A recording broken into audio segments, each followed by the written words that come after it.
Saudara, terima kasih Anda masih bersama kami dalam Berita Banten. Bagi Anda yang baru saja bergabung, kami hadirkan kembali 3 berita utama hari ini.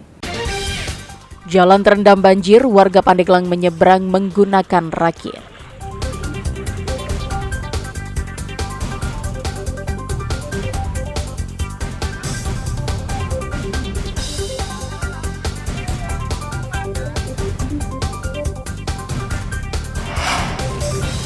Hujan deras dan tanggul jebol, ratusan rumah di Kota Tangerang terendam banjir.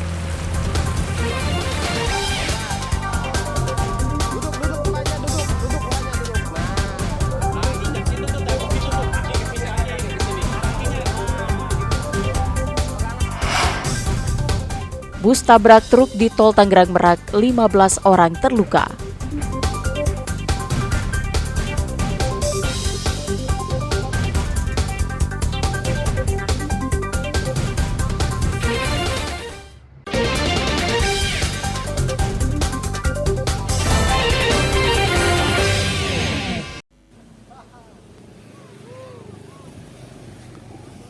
Berdasarkan aturan yang ditetapkan KPU, masa kampanye Pilkada serentak telah berakhir sejak pukul 24.00 atau Minggu dini hari.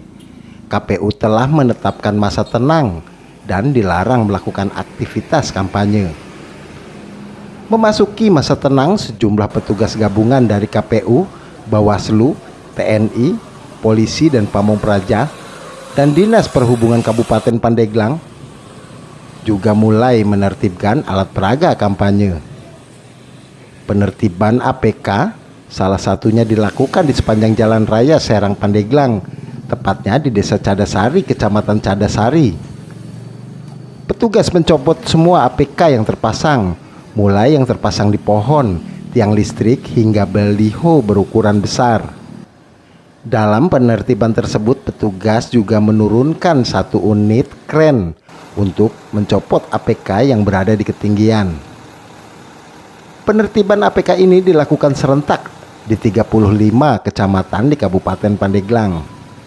Disampaikan bahwasannya hari ini tanggal 24 November merupakan hari masa tenang sesuai dengan PKPU 2 tahun 2024, di mana masa tenang itu mulai dari tanggal 24 dan juga sampai dengan tanggal 26 November sebelum pelaksanaan Hari Pemungutan Suara berikut, sama juga dengan masa di mana berakhirnya kemarin tanggal 23 November merupakan masa terakhir kemarin untuk masa terakhir kampanye sesuai dengan PKPU 13 tahun 2023.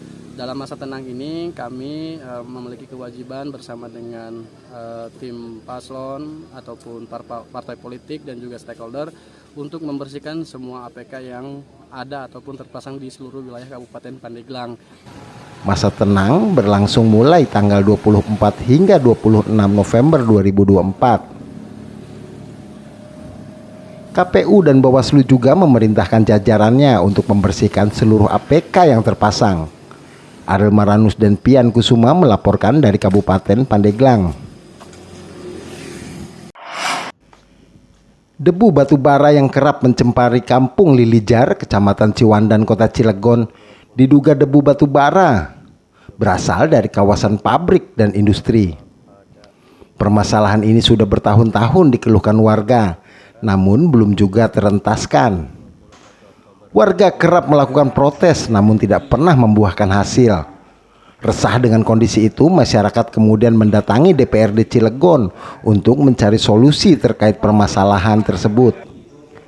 Menurut warga, debu diduga merupakan sisa pembakaran batu bara yang keluar dari cerobong asap pabrik dan kemudian jatuh ke permukiman warga yang tidak jauh dari lokasi tersebut. Dominannya TSUJ, Pak.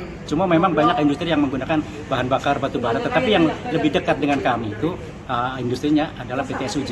Dan memang permasalahan ini dari SUJ, dari awal juga dari SUJ permasalahannya. Dan itu yang menimbulkan fly ash, Pak. Bukan batu bara mentah, yang batu bara yang diangkut kemudian diolah. Dan fly ash inilah yang lebih berbahaya, Pak. Kami takut, Pak, anak-anak kami ketika 10 tahun, 20 tahun nanti ke depannya sakit semua dan menjadi bodoh semua karena tiap hari ngisepin debu batu bara. Persoalan debu batu bara, sisa pembakaran selalu sering terjadi.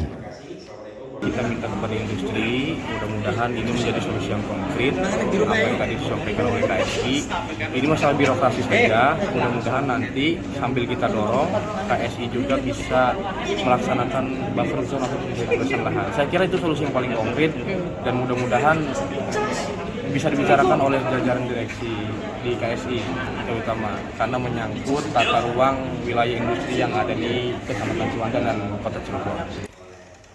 Akibat dekatnya permukiman warga dan pabrik, kerap terjadi gesekan akibat berbagai persoalan. Ariel Maranus dan Aji Ramadan melaporkan dari Kota Cilegon. Kecelakaan lalu lintas antara bus Murni Jaya dengan dump truck terjadi Jumat lalu di ruas tol Tangerang Merak, tepatnya kilometer 62 di Kecamatan Keragilan, Kabupaten Serang. Kecelakaan terjadi bus jurusan Jakarta Labuan ini berada di tol Tangerang Merak. Di satu jalur tiba-tiba bus menyalip kendaraan yang di depannya melewati bahu jalan dengan kecepatan tinggi. Diduga tak bisa mengendalikan kendaraannya, bus akhirnya menabrak dump truck yang hendak minggir karena ada kendala pada kendaraan. Dalam kecelakaan lalu lintas tersebut, 1 orang mengalami patah tulang di kaki kanan dan 14 penumpang mengalami luka-luka ringan. Jam 19.20. Itu yang luka-luka atau yang meninggal ada gak? Yang meninggal nggak ada, yang luka-luka ada. Berapa luka-luka?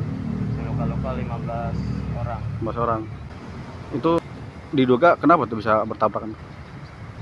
Kelalaian supir, Kalau mobil sendiri dia nabrak apa tuh, Bang? nabrak bis busuk. Polisi telah melakukan olah TKP dan meminta keterangan sejumlah saksi.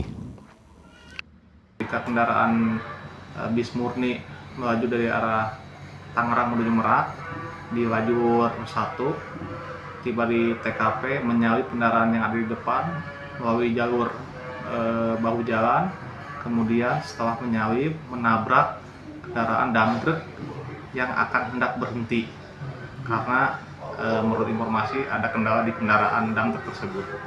Kini kedua kendaraan yang terlibat kecelakaan lalu lintas sudah diamankan di pos gerbang tol Ciujung dan kasusnya sedang ditangani Satlantas Polres Serang. Ariel Maranus dan Ahmad Sayuti melaporkan dari Kabupaten Serang.